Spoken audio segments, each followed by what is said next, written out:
정말 구역별로 교회로 소풍 오셔서 행복한 시간을 가졌습니다. 수고해 주신 우리 구역장님들, 또 함께 해주신 모든 분들께 감사를 드립니다.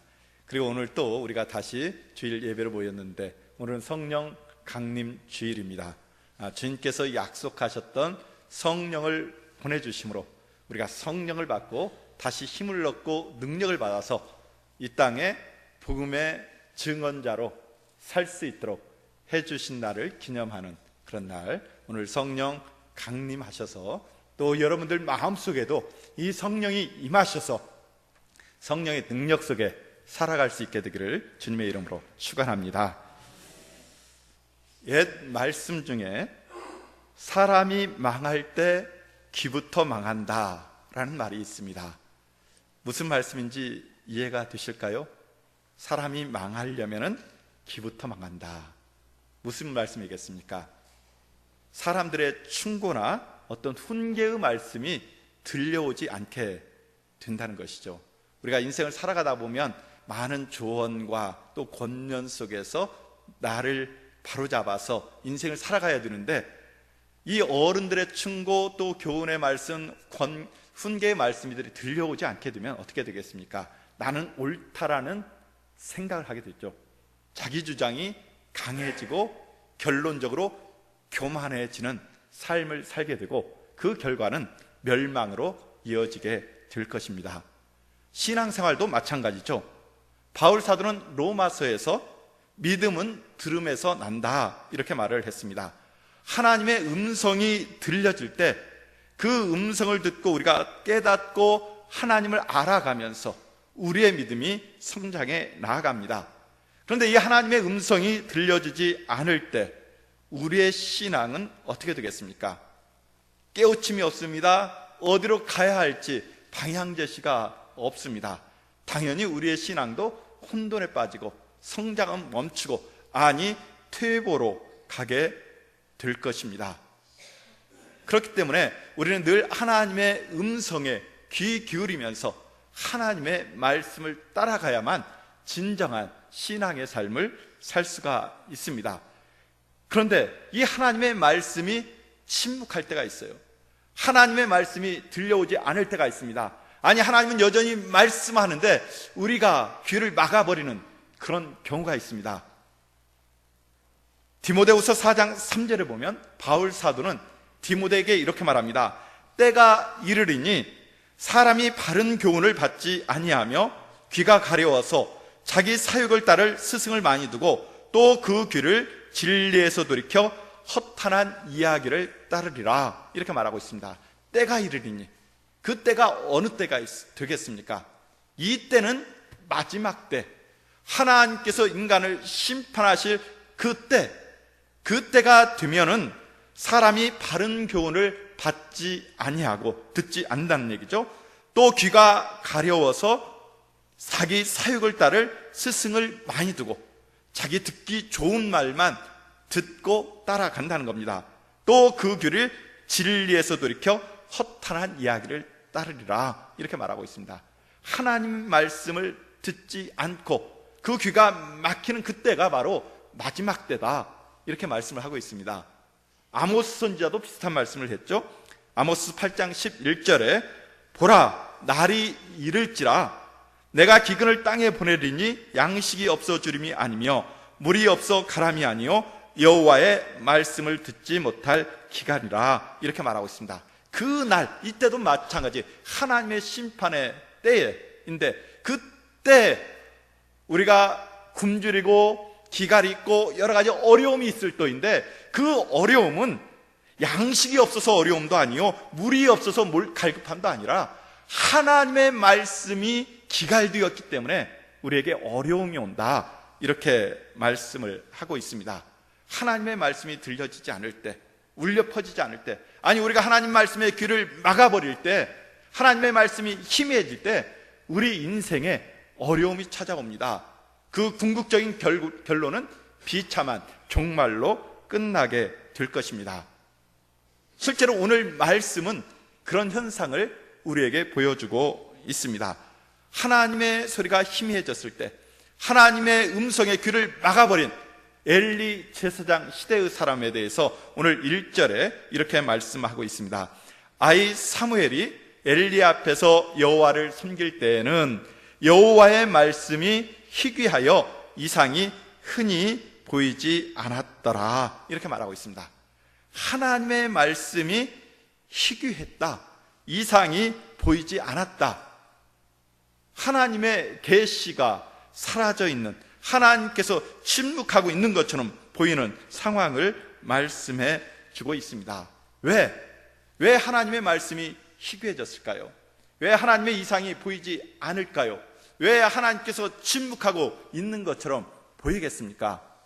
하나님 여전히 말씀을 하시지만은 그 말씀을 들은 인간들이 그 말에 귀 기울이지 않고 그 말을 무시하기 때문에, 그 말들을 듣지 않고 그 하나님의 뜻에 따르지 않고 내 생각에 옳은 대로, 내 주장대로 살아가는 그 시대가 바로 엘리 제사장 시대 아니었습니까?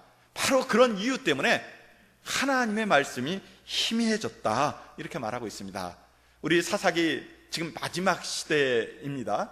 그 사사기 마지막 시대를 정리하면서 사사기 21장 마지막 부분을 보면 그 시대는 사람들이 자기 소견에 옳은 대로 행하였더라, 이렇게 말하고 있습니다. 우리가 하나님의 말씀을 듣고 하나님의 법에 따라서 살아가야 되는데, 그 원리에 따라서 우리 인생을 그렇게 살아가야 되는데, 그 하나님의 말씀 원리는 무시하고 자기 소견에 옳은 대로, 내 주장이 옳다는 것이죠. 근데 내 주장이 옳으면 나만 옳은 것이지 다른 사람까지 옳다고 동의하면서 오는 게 아니죠. 각자가 자기 주장에 옳은 대로 주장하면서 살아가니까 그 시대가 혼란스럽고 어두워지고 갈등과 다툼, 또 하나님부터 멀어지면서 멸망의 길로 가는 그런 상황에 빠지게 되었습니다. 실제로 엘리 제사장 가문이 그런 샘플로 제시되고 있습니다. 우리 앞에 사무엘상 2장에 보면 그 엘리 제사장의 두 아들 홈리와 비느하스가 있어요. 제사장이라고 그랬습니다. 하나님을 알고 하나님을 섬기는 사람이었어요. 그런데 그들의 행동을 보면 어떻게 했습니까? 사람들이 정성껏 재물을 가지고 와서 하나님 앞에 바치면은 먼저 그것을 착복해서 자기 것으로 소유 삼았어요. 그리고 성전에 수종되는 많은 여인들이 있었는데 그들과 동침하면서 음란한 삶을 살았다고 했습니다. 이런 모습을 보고 엘리 제사장이 어떻게 했습니까? 너희들 그러지 마라. 나에게 들리는 소문이 좋지 않다. 그냥 지나가는 말로, 어떤 주석서에 보면 이런 소문이 있는데 이것이 정말 사실이냐, 이렇게 엘리 제사장이 물었다는 겁니다. 그러니까 이런 행동에 대해서, 자기 아들의 그런 행동에 대해서 엘리 제사장이 주의를 주지 않았습니다. 이거에 대해서 하나님은 뭐라고 말합니까? 그들이 나를 멸시했다, 내 제사를 멸시했다. 그렇기 때문에 나는 장차 너와 했던 그 모든 약속을 거두고 하나님의 법에 따라서 하나님을 잘 섬기면 이 엘리 제사장 자자손손 이어가면서 엄청난 축복을 누리게 될 것입니다. 그러나 하나님의 말씀을 듣지 않았기 때문에 경고의 말씀으로 너가 정말 이렇게 한다면 내가 너의 집을 완전히 멸절시키고 너희 집안에서 더 이상 노인이 없게 할 것이다 하는 심판의 말씀을 주셨습니다. 하나님의 음성으로 전해졌어요. 사무엘상 2장 27절에 이렇게 말하고 있습니다. 하나님의 사람이 엘리에게 와서 그에게 이르되 여호와의 말씀에 하면서 분명히 하나님의 말씀을 전해주었습니다. 내용은 그런 거죠. 그러므로 이스라엘 하나님 나 여호와가 말하노라. 내가 전에 내 집과 내 조상의 집이 내 앞에 영원히 행하리라 하였으나 이제 나 여호와가 말하노니 결단코 그렇게 하지 아니하리라. 나를 존중히 여기는 자를 내가 존중히 여기고 나를 멸시하는 자를 내가 경멸하리라. 보라, 내가 네 팔과 네 조상의 집 팔을 끊어 내 집에 노인이 하나도 없게 하는 날이 이를지라. 분명하게 명확하게 하나님의 선지자를 통해서 이 엘리 제사장에게 하나님의 심판의 말씀이 전파되었습니다. 하나님의 말씀을 들었습니다. 그런데 문제는 이 엘리 제사장이 이 하나님의 들은 말씀에 대해서 어떻게 반응했느냐 하는 것입니다. 전혀 하나님의 말씀으로 받아들이지 않습니다. 설마 하는 거예요. 지금까지 하나님이 침묵하고 계시는데 설마 이 말씀대로 행하겠느냐? 실은 무시해버렸습니다. 그리고 나중에 다시 사무엘이 하나님으로부터 그 음성을 듣고 엘리 제사장의 말씀을 해줬어요. 그런데 이때에도 역시 이 엘리 제사장이 심각하게 받아들이지 않습니다. 오늘 말씀 뒤에 사무엘상 3장 18절에 보면 사무엘 선지자를 통해서 다시금 하나님께서 심판의 말씀, 엘리 제사장 가문에게 임할 그 하나님의 심판의 말씀을 증거해 주었을 때 이 엘리 제사장이 뭐라고 말하느냐? 그가 이르되 이는 여호와의 신이 선하신 대로 하실 것이니라 하니라. 언뜻 보면 하나님 뜻대로 하십시오. 하나님이 선하시니까 하나님 선한 뜻대로 할 것이다. 이렇게 믿음 있게 반응하는 것처럼 보입니다. 그런데 이것은 설마예요. 계속 하나님의 말씀을 진지하게 받아들이지 않는 겁니다. 설마 하나님께서 그대로 이루겠느냐 하는 그런 반응입니다. 우리가 이런 심판의 말씀을 드렸으면 어떻게 해야 되겠습니까? 정상적이라면 나의 가문이 심판을 받을 것이고 하나님의 징계를 받는다는 그 음성을 분명하게 들었으면은 하나님 뜻대로 하시옵소서가 아니라 그래도 먼저 우리는 하나님 전에 나아가서 하나님, 내가 그렇게 잘못되었습니까? 무엇이 문제입니까? 내가 설령 잘못했다 할지라도 하나님, 내가 하나님께 간구하오니 하나님께 믿사오니 다시 한번 나에게 기회를 주십시오. 정말 하나님 그 심판을 거두어 주시고 내가 다시 한번 열심히 하나님 뜻대로 살겠사오니 회개하며 나가는 것이 정상적인 방법, 제사장의 방법 아니겠습니까? 그런데 이 엘리 제사장은 전혀 그런 회개의 반응이 없습니다.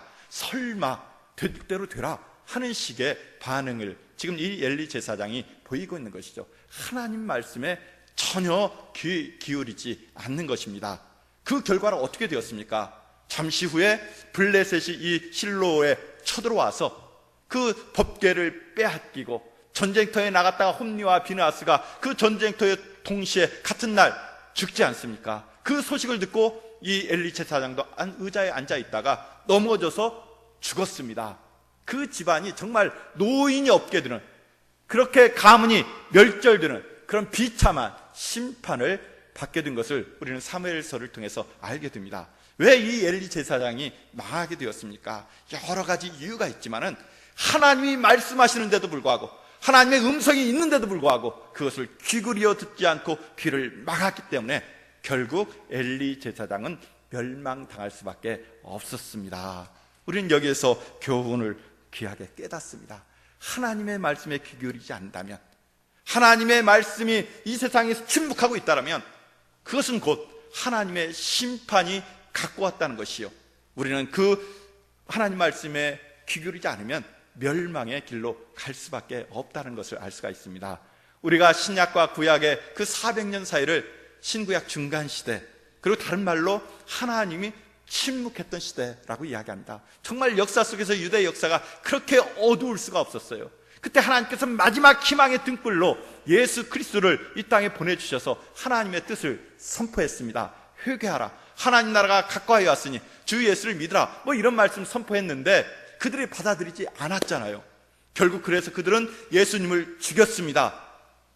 그런데 하나님은 이 유대 백성을 어떻게 했습니까? 예루살렘 성전, 그들이 그렇게 믿었던 예루살렘 성전이 무너졌고, 그리고 그 유대 땅에 살던 이스라엘 모든 백성들은 뿔뿔이 흩어져 디아스포라로 살 수밖에 없는 엄청난 심판을 받을 수밖에 없었습니다. 그래서 이스라엘 민족은 이제 예수를 믿는 기독교인으로 통해서 대체해서 하나님의 새 역사를 이루어 나가게 된 것을 볼 수가 있습니다. 하나님의 침묵 속에 그들은 멸망할 수밖에 없었다는 것이죠.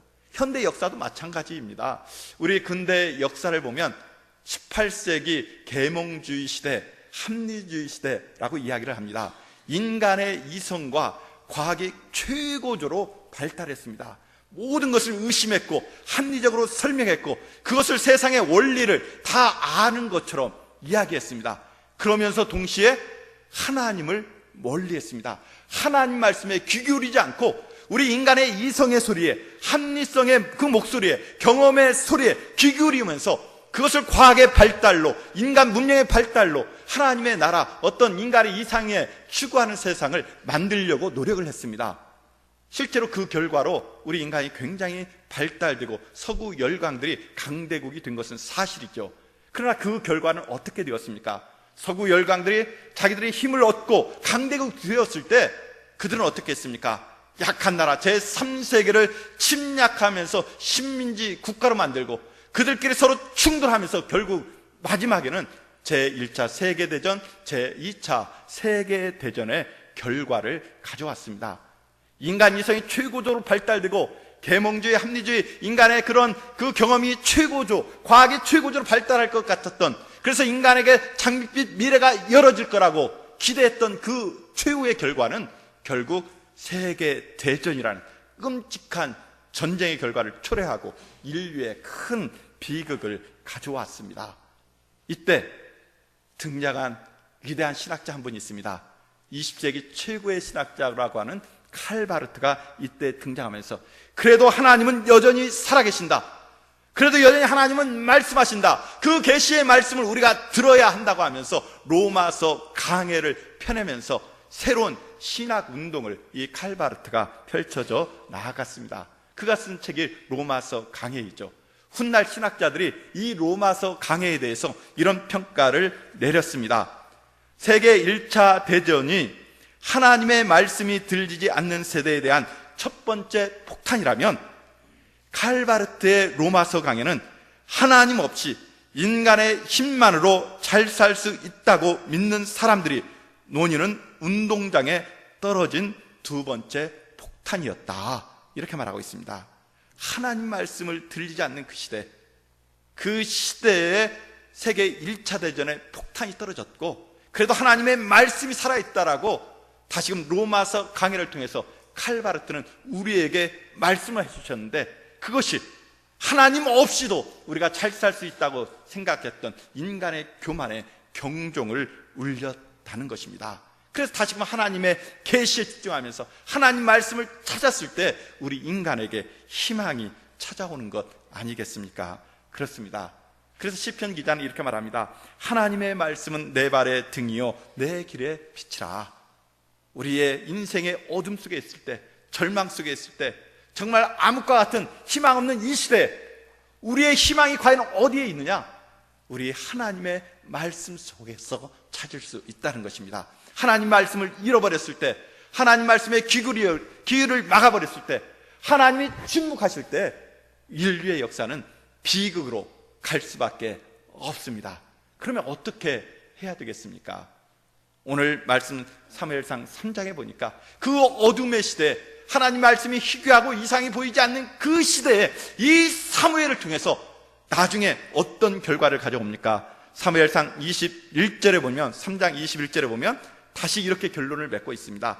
여호와께서 실로에서 다시 나타나시되, 여호와께서 실로에서 여호와의 말씀으로 사무엘에게 자기를 나타내시니라. 사무엘상 처음 시작은 하나님의 말씀이 희귀해지고 이상이 보이지 않았지만은 끝날 때 사무엘상 마지막 3장 21절에는 하나님께서 다시 실로에 나타나시고 하나님께서 여호와의 말씀으로 다시 말씀하시기 시작하셨다, 이렇게 말씀하고 있습니다. 이 와중에 어린 사무엘이 있습니다. 어린 사무엘이 엘리 제사장을 대신해서 그 어둠의 시대를 밝히는 등불로서의 그 역할들을 감당하고 있습니다. 어떻게 했습니까? 사무엘이 오늘 말씀 3절에 보니까 이렇게 이야기하고 있습니다. 그 어두운 시대에 3절, 하나님의 등불은 아직 꺼지지 아니하였으며 사무엘은 하나님의 궤에 있는 여호와의 전 안에 누웠더니, 이렇게 말하고 있어요. 그 시대에 아직도 여호와의 등불이 꺼지지 않은 것을 보여주고 있습니다. 이 등불을 사무엘이 발견했고 이 등불 밑에 사무엘이 누워있는 것입니다.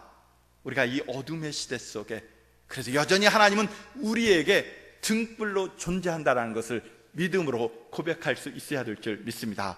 하나님 말씀이 희미해지고 이상이 보이지 않았지만 하나님의 등불은 여전히 꺼지지 않고 켜져 있다는 거예요. 상징적인 의미 있지 않습니까? 이 어둠 속에서도 하나님께서 등불을 밝히고 계시다. 그 등불을 우리가 발견하면 우리에게 희망이 있다는 것입니다. 사무엘이 그 등불을 발견했고 그 등불 앞에 누워 있었습니다. 그 등불 앞에서 하나님의 말씀을 기다리고 있었습니다. 그러다가 마침내 하나님을 만나게 되는 그런 놀라운 은혜를 경험하게 된 것입니다. 사랑하는 성도 여러분, 우리 시대에 이 하나님의 등불 무엇이겠습니까? 하나님의 살아있는 성경의 말씀이 우리 시대의 등불인 줄 믿습니다. 세상에 많은 소리가 우리를 유혹한다 할지라도 진정 이 시대를 밝힐, 그리고 내 생명을 밝힐 등불은 오직 하나님의 말씀, 성경 속에서 찾을 수가 있습니다. 말씀이 우리의 등불이에요. 우리 안에 있는 이 믿음이 우리에게 등불인 줄 믿습니다. 이 믿음의 사람들이 함께 모여 사랑의 교제를 나누는 이 사랑 자체가 우리에게 등불 아니겠습니까? 이 등불을 우리가 간직해야 될 줄 믿습니다. 그리고 또 한 걸음 더 나아가서 우리가 세상 속에, 이 어둠 속에 믿음의 등불로 환하게 밝혀져서 그 세상 속에 희망을 주는 존재가 되어야 될 줄 믿습니다. 예수님께서 그런 말을 합니다. 너희는 세상의 빛이라. 산 위에 있는 동대가 숨겨지지 못할 것이요 사람이 등불을 켜서 말 아래에 두지 아니하고 등경 위에 두나니 이러므로 집안 모든 사람에게 비추느니라. 빛을 숨겨두지 않는다는 거예요. 여러분은 하나님의 등불을 발견한 사람들입니다. 여러분들 하나님의 등불 그 자체예요. 여러분들 세상 속에 나아가서 아직도 하나님 안에 희망이 있다고, 아직도 교회 안에 희망이 있다고, 아직도 성령의 능력 안에 희망이 있다고 외칠 수 있는 증인의 삶을 살아야 될 줄 믿습니다. 우리가 오늘 성령 강림주일로 지킵니다. 우리의 힘과 능으로는 부족해요. 그러나 우리가 기도하면서 이 성령을 체험하면, 또 우리가 말씀을 읽으면서 그 안에서 하나님을 만나게 되면 우리 안에 이 불빛이 활활 타오르게 될 줄 믿습니다. 이 성령 강림주의를 맞이해서 여러분이 등불이 되어서 이 희미한 세상에, 어두운 세상에 빛이 되기를 소망합니다. 이 사무엘은 그 어둠 속에서 이 등불을 발견했어요. 그리고 하나님의 음성을 듣습니다. 제가 오늘 말씀을 준비하면서 두 가지 단어가 이렇게 걸려요. 2절과 3절에 있는 말씀인데, 2절 엘리는 눈이 점점 어두워가서 잘 보지 못하는 그때 그가 자기 처소에 누웠고, 지금 엘리는 잠을 자면서 자기 처소에 아주 편안하게 누워서 자는 겁니다. 3절에 보면 사무엘은 하나님의 궤가 있는 여호와의 전 안에 누웠더라, 이렇게 말하고 있습니다. 영어 성경을 보면 이 엘리가 누웠던 자기 처소를 usual place, 그렇게 이야기합니다. 그러니까 일상적으로 아주 침대에서 편하게 이 엘리는 잠자고 있는 거예요.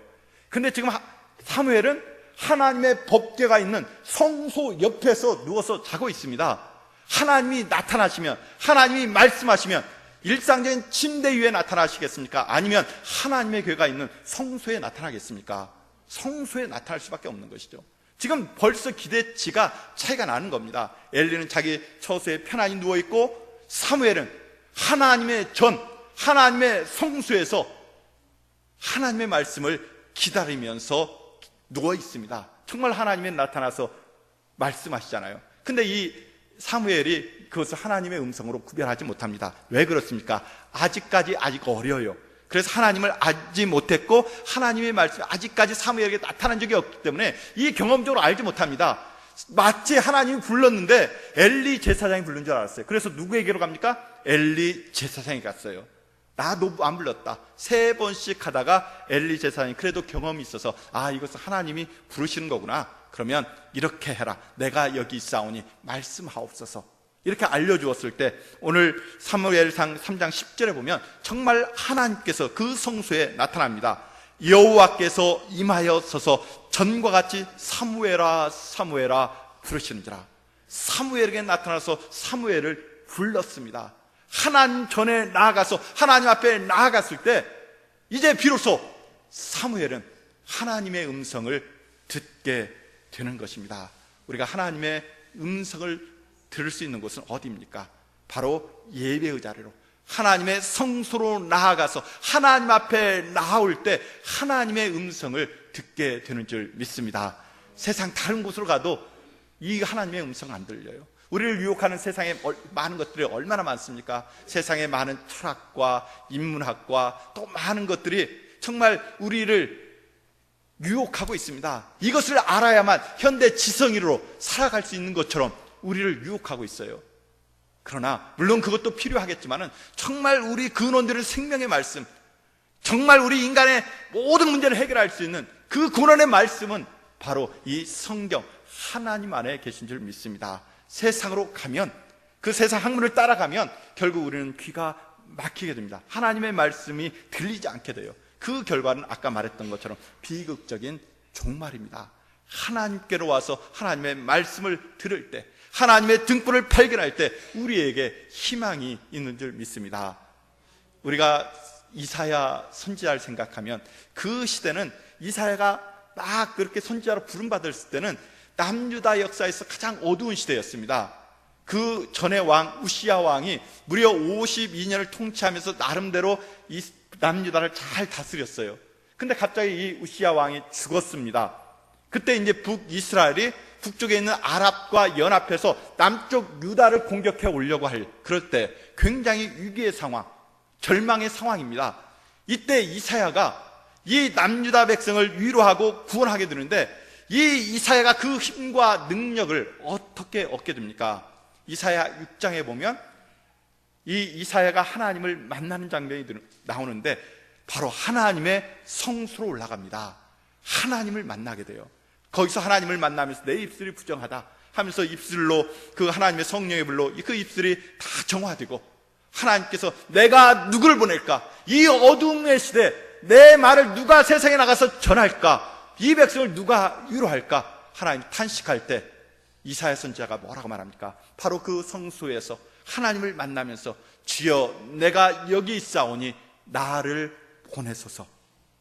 내가 여기 있사오니, 바로 하나님의 성소에서 하나님의 음성을 듣고 하나님의 말씀을 듣고 등불이 되어서 이 남유다 속에 하나님의 말씀을 증가하며 위로자가 된 것을 볼 수가 있습니다. 사랑하는 성도 여러분, 우리 시대에도 점점 하나님의 말씀이 희미해져 가고 있습니다. 하나님의 이상이 약해져 가고 있습니다. 그래서 절망과 또 극단적으로 생각하면 비참한 종말을 향해서 달려나가고 있는 우리의 현실을 바라보고 있습니다. 이러한 때 우리가 어떻게 사무엘과 같은 역할을 감당할 수 있겠습니까? 우리 안에 하나님 안에서 희망의 등불을 발견해야 될 줄 믿습니다. 정말 하나님만이, 예수님만이, 교회만이 희망이라고 우리가 확신하고 외칠 수 있을 때, 그리고 그 확신을 가지고 세상 속에 나가 정말 등불로서 하나님의 말씀을 증거할 수 있을 때 이 세상은 도전을 받고 회개하고 하나님 품으로 돌아와서 다시금 하나님의 축복의 삶을 누리게 될 줄 믿습니다. 말씀이 희미해져가는 이 시대에 여러분들이 바로 그 등불이 되시고 하나님 앞에 나와 하나님의 말씀을 듣고 희망을 증가하는 사람이 되기를 주님의 이름으로 축원합니다. 함께 기도합니다.